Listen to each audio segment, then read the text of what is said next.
Rising from the waters of Venice Lagoon is a place like no other, the Italian city of Venice. Once the world's greatest port, here, protected from the swells of the Adriatic, Venetian merchants created an impossible city of incredible wealth.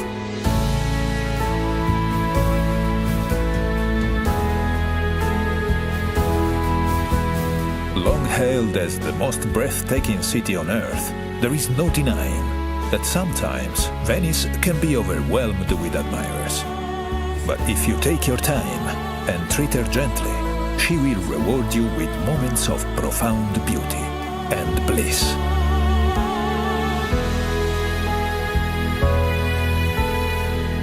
Most visits begin in the central district of San Marco, where you find one of the world's great squares, St. Mark's. Arrive with the dawn, and the piazza will be yours to enjoy, without the crowds. St. Mark's Square is surrounded by some of the city's finest architectural jewels, but there are none greater than St. Mark's Basilica, a treasure house of holy relics, from the body of St. Mark to a lock of the Virgin Mary's hair. St. Mark was known as Mark the Lion-Hearted, and everywhere you turn in Venice, you'll see this proud symbol. Across from the Basilica stands the city's beloved bell tower, St. Mark's Campanile. Climb the tower to see Venice stretch out in all her marble and red-tiled splendor.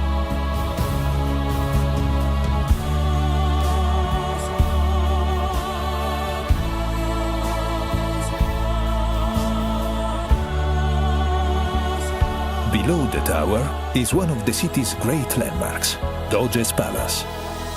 For centuries, this Venetian Gothic masterpiece was the seat of the Republic's power and prestige. Today, its courtyards, apartments and chambers are a museum, which celebrates centuries of Venetian achievement and glory.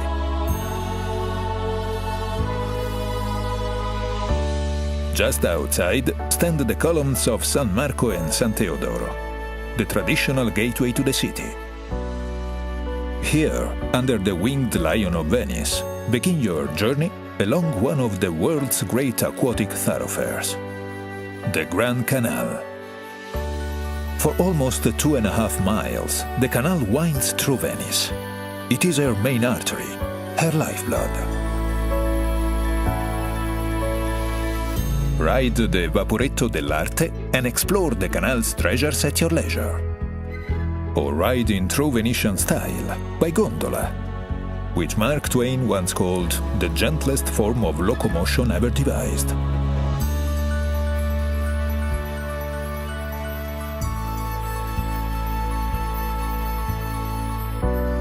Near the canal's southern mouth rises the graceful dome of Santa Maria della Salute. Beset by plague in the 17th century, Venice turned to the spirit of Mother Mary for deliverance. The plague lifted, and grateful Venetians raised this new church in her honor. All along the canal, elegant palazzos, once the homes of wealthy merchants, slip by as if in a dream. The timeless wake of river traffic laps at their doorsteps, just as it has for centuries. Today, many of the palazzos are home to museums and galleries. Care Zonico allows visitors to experience the opulence of 18th century Venice. While Palazzo Grassi's bold restoration and artworks are the perfect reflection of a city that cherishes its past and embraces the new.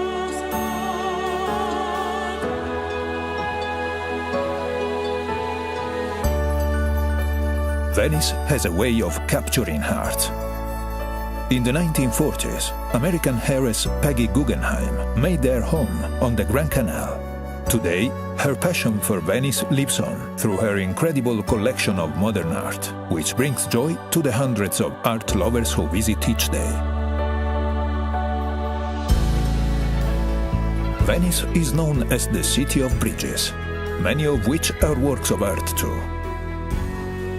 The Accademia Bridge links the San Marco district to the Accademia Gallery. and offers some of the Grand Canal's finest views.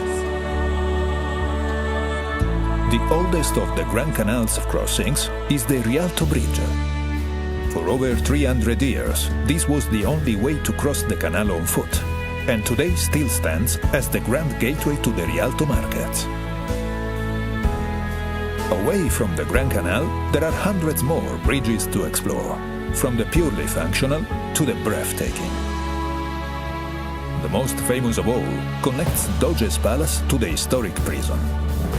From the enclosed walkway, the condemned would capture one last look at their beloved city and sigh, hence the name, the Bridge of Sighs. Venice is a city to get lost in, so put away your map and let her surprise you.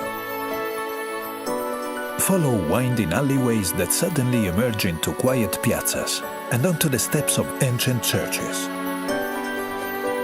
In the central area of San Marco, discover cultural treasures like the Teatro La Fenice, which, despite being destroyed 3 times by fire, arose from the ashes each time, just like its namesake.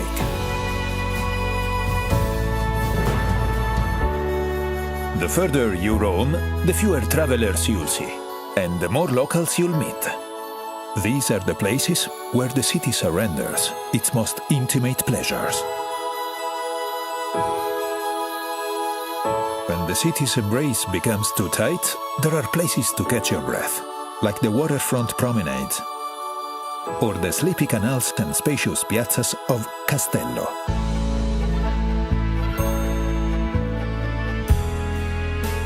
Venice was long the epicenter of European glassmaking.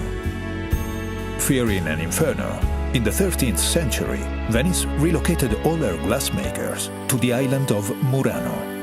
700 years later, the descendants of these artisans still create works of incredible delicacy and color.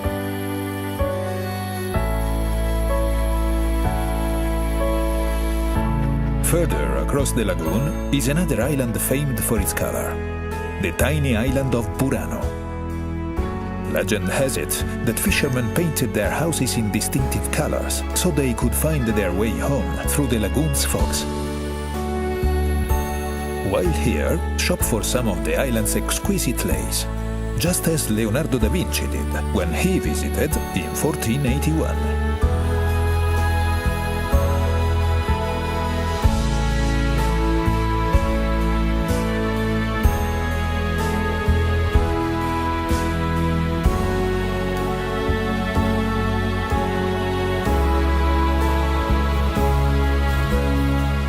From the adventures of Marco Polo and Casanova to the artistry of Vivaldi and Bellini, Venice has shone her light into the far corners of the world for over 1,500 years. And now, the world comes to her. Just remember, Venice smiles upon those who linger. So stay for a few nights, or stay for a month, and savor every sweet moment she has.